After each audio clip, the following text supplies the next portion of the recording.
Everyday we eating good. Just had some Jjajangmeun and Tangsuyuk, which is black bean noodles and some sweet and sour pork. It came out pretty good. I mean, it was I was inspired by Chef Cho, who went to Korea to learn from the Korean chef. So I thought I'd give it a try. Um, I mean, it's a different recipe from when I made it like a couple of years ago. So I mean, especially the sweet and sour pork. I've never made that, so that was it came out that one came out really good. I really like that one.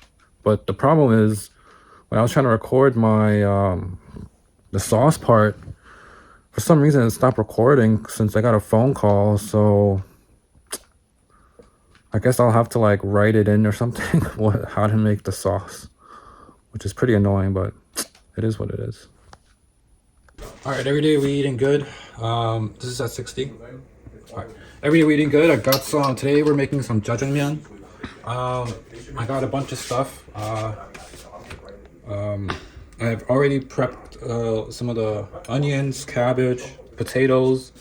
This was really dry, so I had to put some water to make it even pliable. But I'm gonna have to cook that down anyways, so it doesn't matter.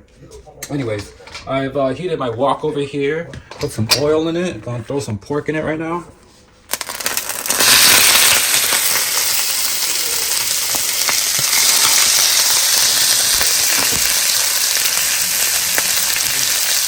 I put some garlic powder because I don't have garlic in the house right now.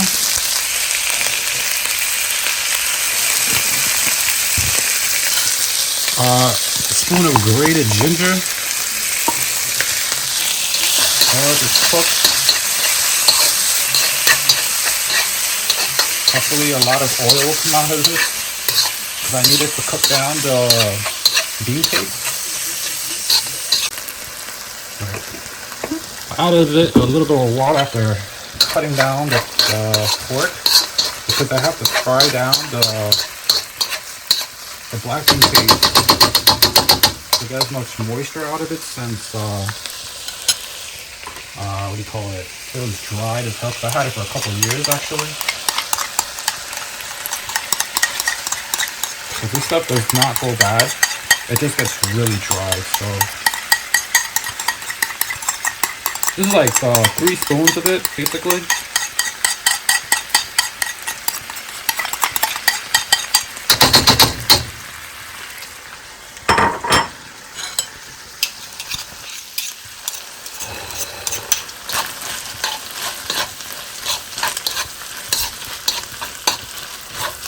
Basically, you gotta just constantly do this until that it doesn't clump up.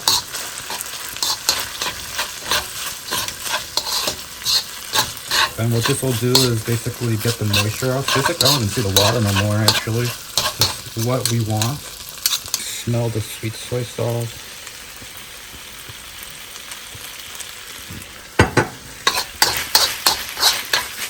Let me add my potatoes first so that they I've got all the starch out before I put it in, so that it'll be a much faster process to get them to soften up. So I like mine with potatoes. I like that little potato taste when I have my jjajangmeun. A lot of the recipes I saw online didn't really put much potatoes. I was surprised. I'm gonna get this thing to what do you call it? All right, so I've cooked down this mix. The potatoes are and onions are translucent, so we're gonna add some water. This is water that I got from the rest of the what do you call it? The black bean paste, so that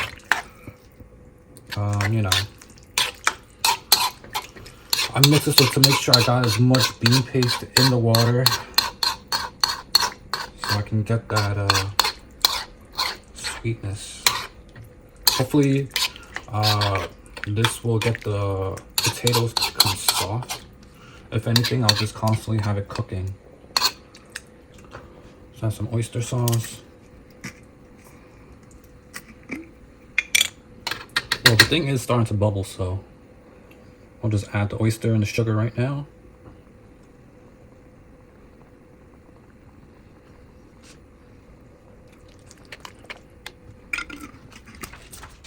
sugar.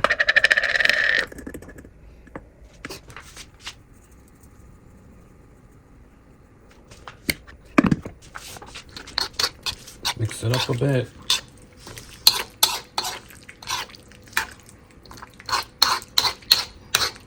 And then over there, right here, I have some starch and water. I did 3 to 1 because I'm a home cook and I'm a noob.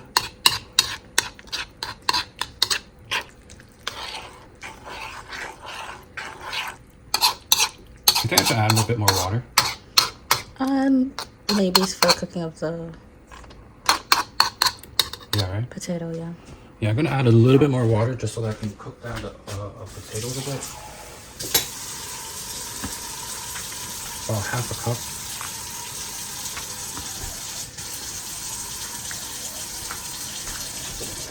Alright, so I've cooked it down. My potatoes are finally soft. As you can see, it's still a bit watery. So we're just gonna add this starch slurry that I've made.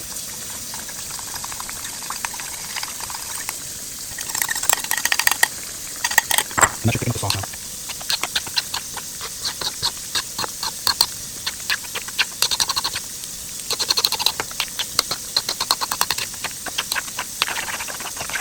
Alright, and there you go. That's the sauce, guys. We're gonna put this to the side and start working on the other ingredients, the tangshuyuk now. Alright, so now we're gonna make.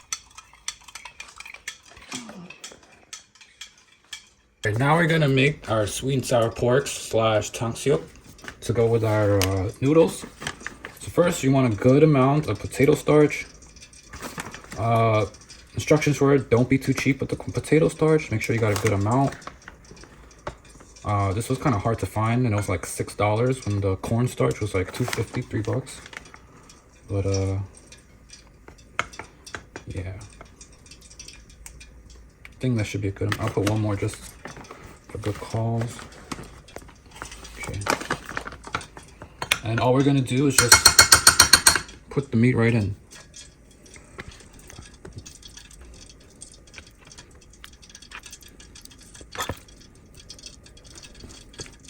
Feels like snow. Maybe I should do it in a bigger bowl. I think so. I think it should be fine. Just use your hands.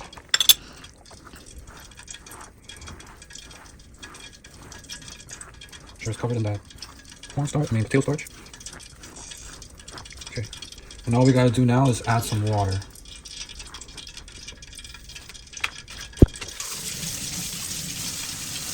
And we want clumps in this, so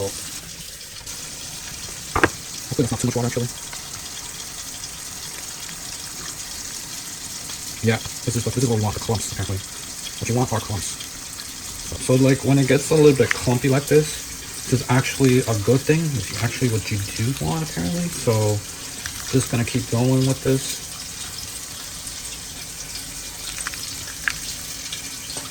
Basically a giant snowball, sticky snowball. It did feel like snow when I was playing with just flour, and then when you add the water, it becomes very clumpy. All right, now that I've got my meat dredged, I'm gonna check my oil.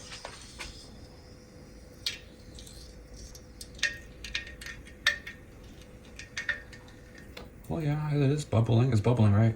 Mm-hmm. You would say that's bubbling? It's bubbling. Okay. So for this, it doesn't matter. You can just add it one at a time. Even if it gets sticky, because apparently we can just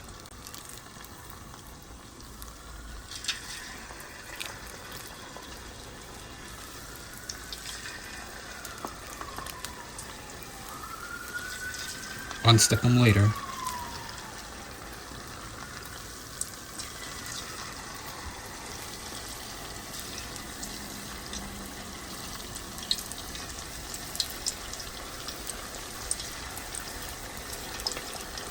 To get it really crispy, apparently it's going to be about 6 minutes, just like the chicken. Say 320 right now.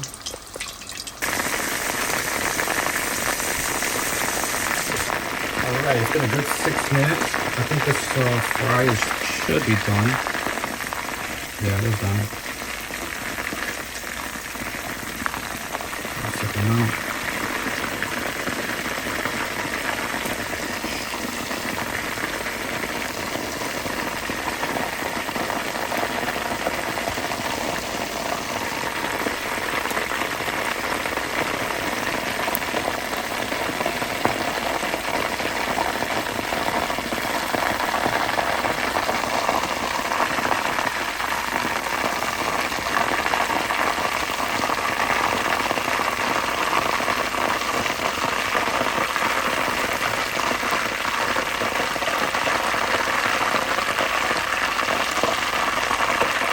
There you have it. This is our first fry of our sweet and sour pork. Alright, so now we're going to make the sauce for our sweet and sour pork. I got another batch in here going right now. Just going to flip it around real quick. So we have that mixture that we made earlier. Got it at medium heat. We got that mix going on.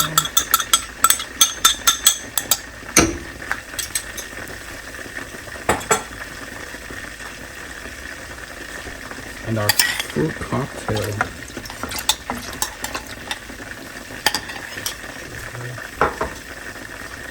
I'm gonna let this come to a bit of a simmer before I add the slurry in there.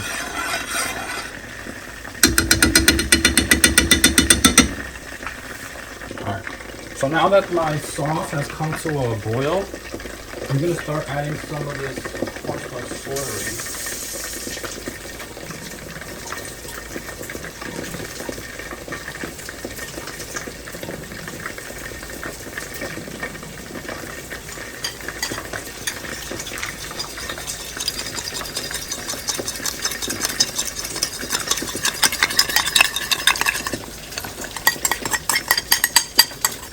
Just start to thicken up the sauce or sweet and sour chicken, I mean pork. It's already pretty thickening up, I think. Bring down the heat a bit.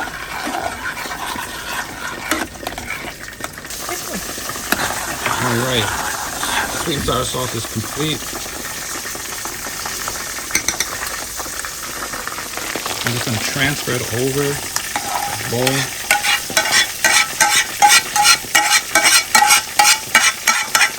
Alright, every day we're eating good. I just made me some jjajangmeun and some tangshuyuk.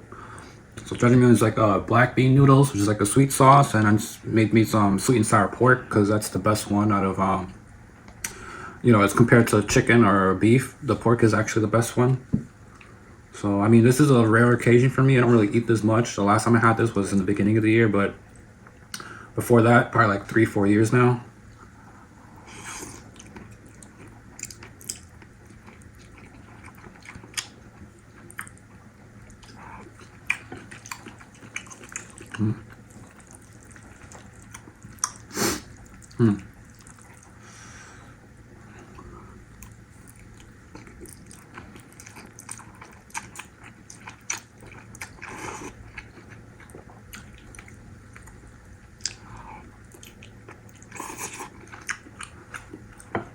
Man, the only thing missing from this dish, from this plate, is something pickled, like kimchi or something, or radish.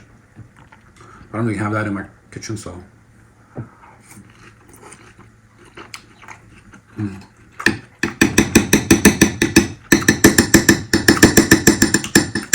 The sweet and sour pork is like just like I had when I was younger. It was really good.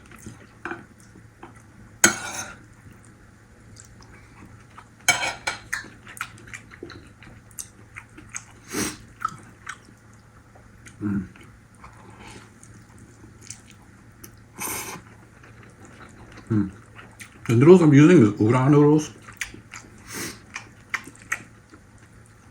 but I don't know.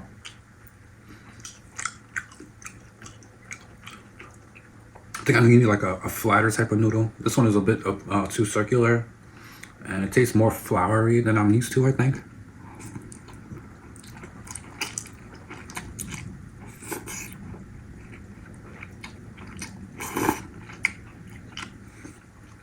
But I'm loving the sauce though. Because I put big chunks of pork in it, some potatoes, and onions. I don't know. When I look up the recipes for this, I don't see much people putting in some potatoes. Because I always eat it, every time I had it, they always had, you know, little chunks of potatoes in it. You know, at the restaurants and stuff. Because these days, these jjajangmeun places, restaurants, they're all going out of business since like the 2000s. And I'm not sure why though. Well, I guess because, you know, man, pork is so good. The cost of everything is going up. Like this time, this plate I got, jjajangmeun plate from earlier this year was like $14, $15.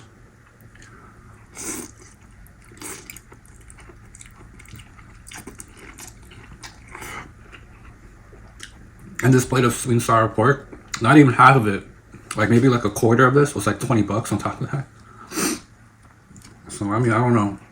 For me, the cost of this, making it at home, was like not even $20. So I don't know why they're charging those ridiculous prices. Maybe it's for rent and stuff.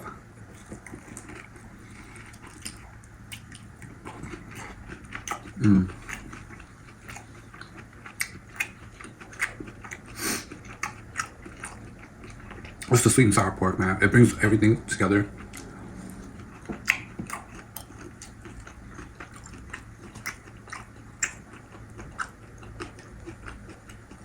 Like, I didn't even season the pork. It's all the seasoning is on the sauce and everything.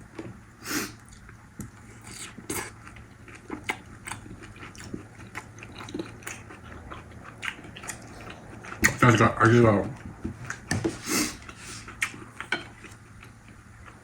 chill out on the ginger, but I don't know. This tastes really good though.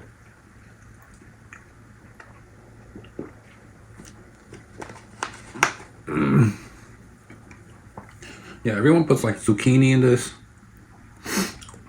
When the hell did they start putting zucchini? I never saw zucchini in this. They put I remember seeing like the cucumbers on top of it, the fresh ones when I go to restaurants, but zucchini, I don't know about that one.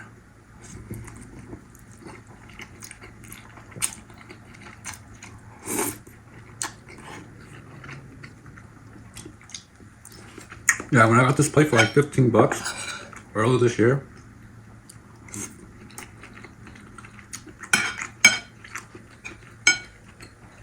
usually when I finish the bowl, there'll be like, you know, like a whole bunch of chunks of these, you know, onions, pork, potatoes. There was none. We were also skimping on the sauce because everything's so expensive now.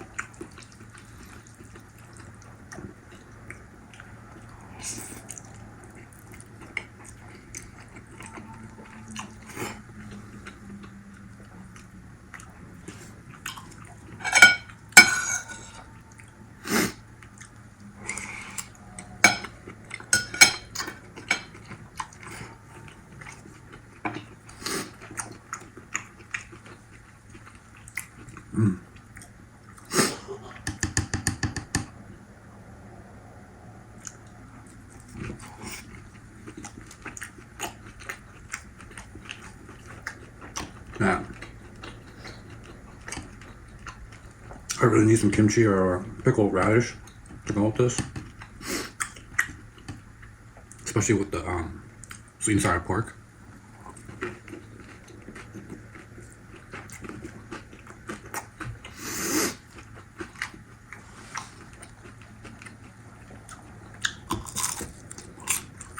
It's just like my childhood.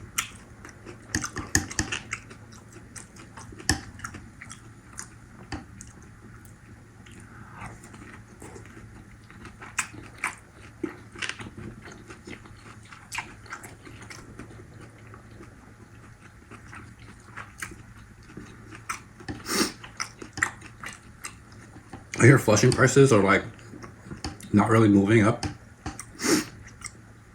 But this is like the Chinese parts. I don't really know about the Korean part. Because last time I went to the Korean part, Korean fried chicken is like $25, $30 for like a bucket of chicken I could get for like 10 bucks at KFC. So I don't really like going there.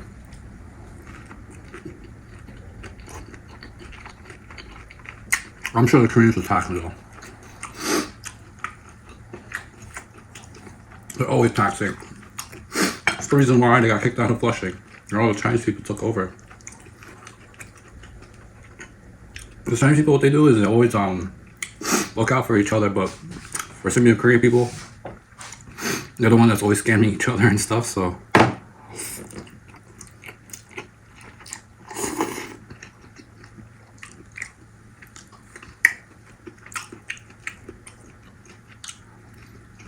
Even Cape Town, in the city, every time I go there, it looks like it's getting smaller and smaller and smaller.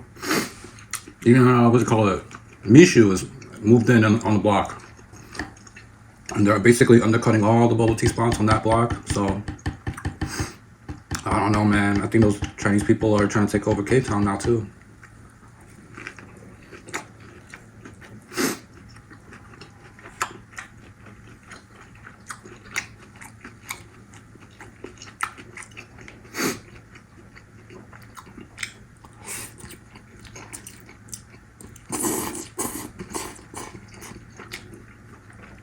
Man, I'm kind of full off the noodles now.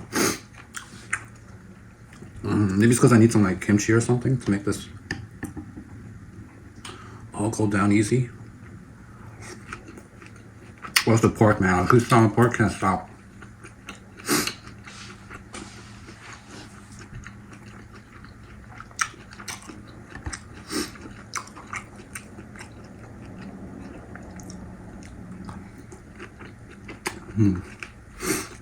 All right.